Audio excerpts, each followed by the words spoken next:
Hello, this is the Wolfpack podcast. This is episode 2.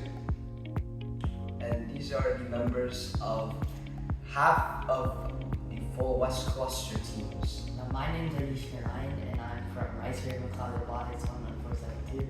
My name is Craig Lagoda, and I'm part of Jasper Wolves White 19897. I'm Aditya Patel. I'm from Jasper Wolves White 19897. My name is I'm the captain of Jasper Wolves Blue 11419. My name is Arvils. I'm the co-captain of Jasper Wolves Blue 11419.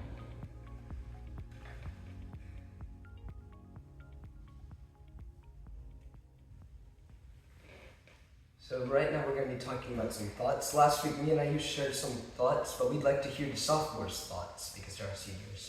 Sure. Okay, so this new season, it's definitely interesting. Seeing that there's different levels of the new games completely different than last year's game. The tournament is completely changed, but overall this is a pretty exciting game, and it's much more on like the more technical side, but like compared to last year, and more on like power side. But it's still a really interesting game, and I'm excited to see what we can do in this game. And to add on to that, I think something that's really cool about this is like the role of the human player. This year, they're like a crucial part of the game because they make samples, and so and specimens. So it's just really important. It's really cool to see how like involved they'll be in this game. Would you like to add something from? Well, this game is like very different from last year. There are new goals, new challenges, and new ways to figure stuff out. So I think that's really interesting to see how we do more stuff and like build upon and learn from our previous experiences. So these are the updated CAD models from each of our teams. Starting with Ravenclaws. Alright, so basically our robot is just a standard drive train, and these slides go up, and then we have a mechanism here, which is like a linear slide on here, which can fully go and extend, where our claw will be over here. Is that a rack and pinion or is that actually? It's an Indian mark wheel. Oh, the slide that you set up there. Oh, it's like a linear action. Okay. And now going on to Jasper Wolves White's design. So this is the same thing as the last time we showed, but we are making a version 2 where instead of a claw mechanism in the front, we are having a spin take over here.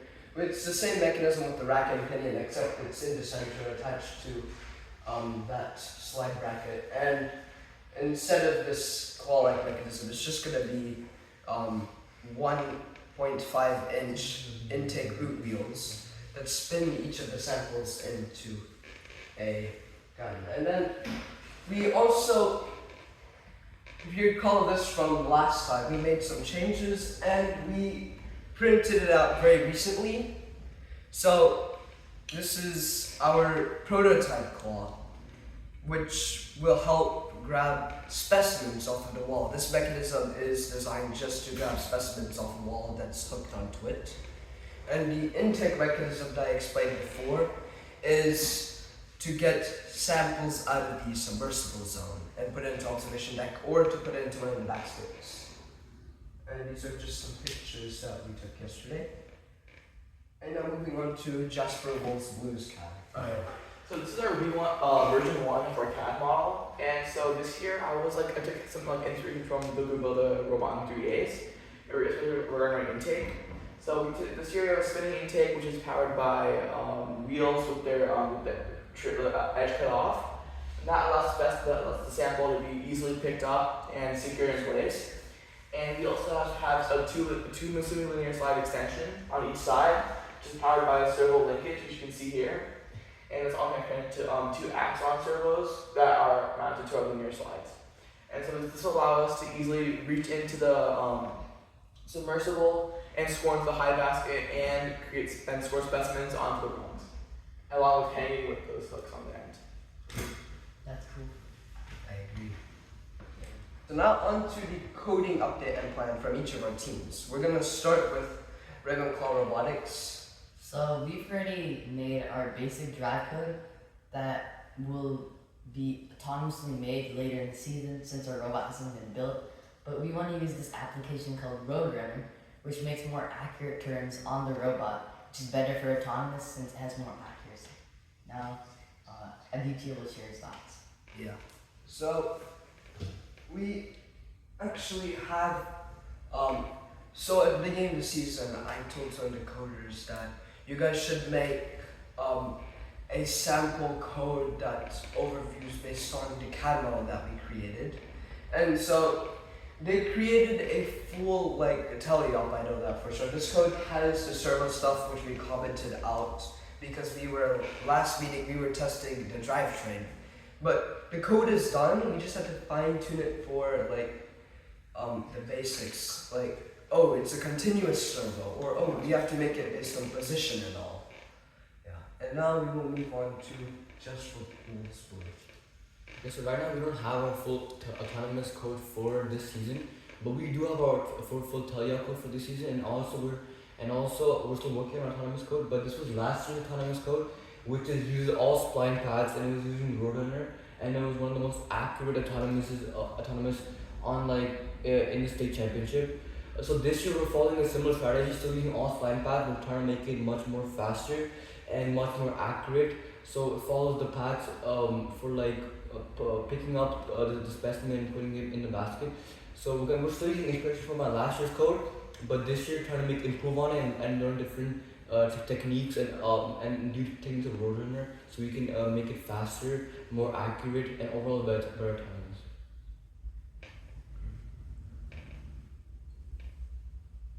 And now we're going to move on to some outreach updates, starting with Ravenclaw Robotics. So we have already had a lot of outreach events, around 7, including many workshops, many mentorings, shadowing.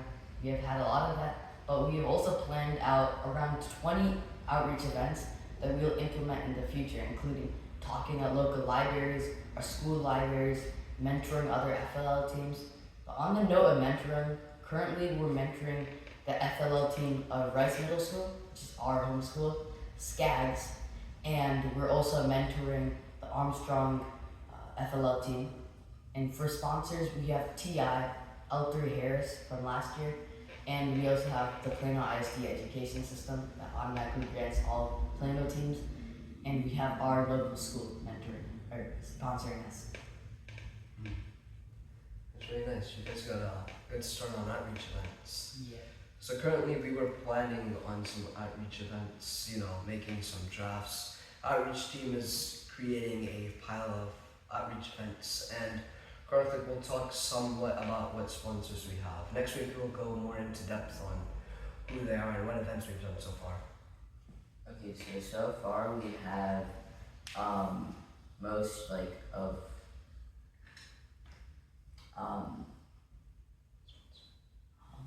So we got Jimmy's Burger and Grill to sponsor us. Hopefully we are trying to aim to get sponsorships from high-end companies. We are sending some emails to people, and hopefully, so far, around a good estimate of the number that we got for outreach events for sponsorships is 1.1k. That is about how much outreach team has told us we got for sponsorship, and I'd like Jasper to explain. Okay, so we've been working on outreach the entire summer. So for example, so one of the biggest events we did, so this summer I went to my hometown in India, and there I went to the top 3 schools. One school is Satpal Middle School, which is the #1 school in North India, and presented by FTC and First Advisors to try to inspire kids to get into FTC, especially because that region does not down with FTC and first enrollment compared to other regions of India. So it was a great experience, definitely teaching around 60 to 70 kids about what FTC is, also teaching some teachers there and explaining what FTC is and how it can benefit the students there and their lives. And also some other outreach events is we're planning outreach classes, FTC classes this year from around late October to November. That'll be like outreach workshops, but instead of paid, it's free for everyone. Also posting some blogs about our experience at outreach in India and also our last year FTC experience, and some other events that we're still planning for this year. And some of our sponsors for this year that came from last year is Matter Streams. We have TriTech Software, we have Haas Automation, which is the F1 team, and we have smart pipe solutions and SEM, which all like based on $4,000 in sponsorships. That's pretty cool. We've also had some overlapping outreach events since we also talked to a group of like-minded students who came to our school from Japan, and we talked about FTC and a lot of how it works, how you can join, what is it. And we've also had a lot of workshops, not FTC specific, but we've had CAD workshops, coding workshops, and we had a lot of similar things. That's pretty cool. Hopefully we get those done as well, those kinds of workshops. So now we're going to talk somewhat about game strategy. So I'd like Ravenclaw if they have some to do. Okay, so we have somewhat of a game strategy. One of our team members, they compiled a Google Doc worth of bullet points explaining our game strategy. So the red explains the autumn plan, the yellow explains teleop plan. So essentially in the auto plan, we plan on, if we start near the observation zone, then we would have this specimen in our hand according to this, and we would put it on one of the alliance bars, and then according to this we would push it, the alliance specific samples on the markers, and we would push them into observation zone. If we were closer to the baskets, then what we would do is we would put our sample in the baskets, and then we would push some of these samples to that area near the baskets in that triangle.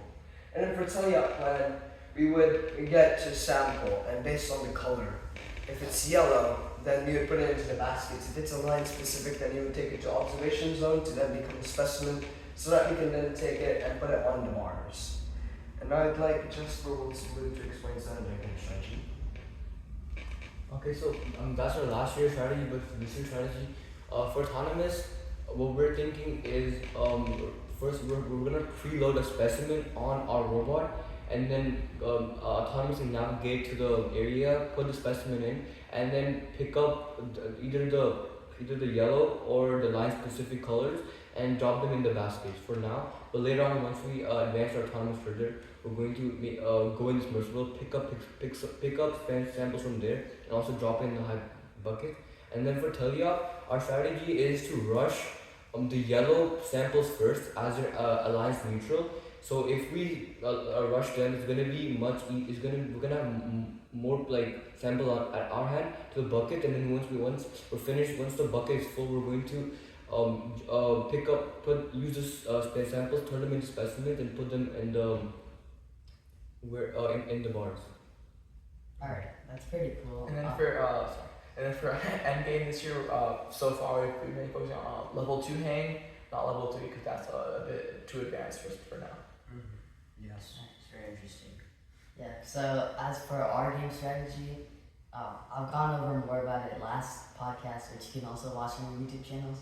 But a bit of a change is we want to stand back for the hanging for now, because we don't want the risk of the robot potentially breaking or the slides breaking at all, because if they break, you won't be able to use it for the rest of the league meet.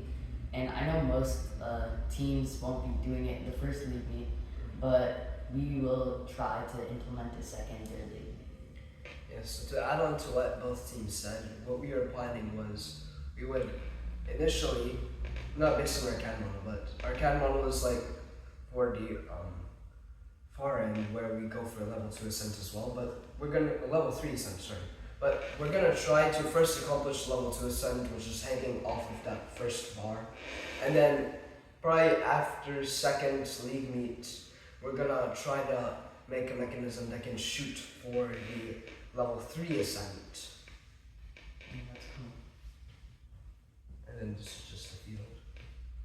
And then additional advice from Plano West. So unfortunately, Plano West was unable to join us today. Hopefully they join us for future events. We're gonna try to make sure that the other members of the Wolfpack join us. But if sophomores have any advice for freshmen, So what I would like to say is, for League Meets 1, I want to try to make your robots overly complex, as if you take something that's more than you can chew, then you'll end up with a robot that like just won't work. And I would also just a precaution, just focus more on software early, like in the beginning, because it's important to be able to have your robot actually function with all the things you want to do. And if you can't do that, like, so what happened last year with us is in League Meet 1, we pushed software back for the last week. So we had a very bad autonomous, we had a very bad like intake and everything. And that's just hurt us a lot in our league rankings for League Meet 1. And so I would just recommend you guys to work on software earlier this year. One more thing I would like to add is never procrastinate anything. So like for example, last year sophomores, they every the week before any like mid tournament or any tournament, they would make a robot and the code. So that was one of the biggest reasons for them not inventing a league tournament. So never procrastinate. Always kind of schedule all your work you have to do and see if it's possible and feasible in the time you have. Just plan out everything you're supposed to do instead of always claiming it at the end. Because when you come at the end, it's ultimately going to be your downfall. Yeah. That's some pretty good advice. We'll try to take that into consideration, simplifying the robot for the first 3 weeks. Yeah. And then, so thank you for watching our second podcast episode. These are our contact infos from all the teams and from all 3 of our teams. And also, the QR code is the same. If you guys have any questions regarding FTC, or if you guys have any outreach ideas for us, we are very open to those ideas. If you guys want us to come to, let's say there's a STEM Expo happening in DFW area, you guys want us to make a booth there, we can talk with our outreach teams and see logistics of how it's possible and if we're able to do it and within the time constraints we have. So please, if you have any outreach ideas, fill out the Google form. Any questions, we'll try to address them in our 3rd episode of the Wolfpack podcast. Thank you for watching. Thank you for watching. Thank you for watching.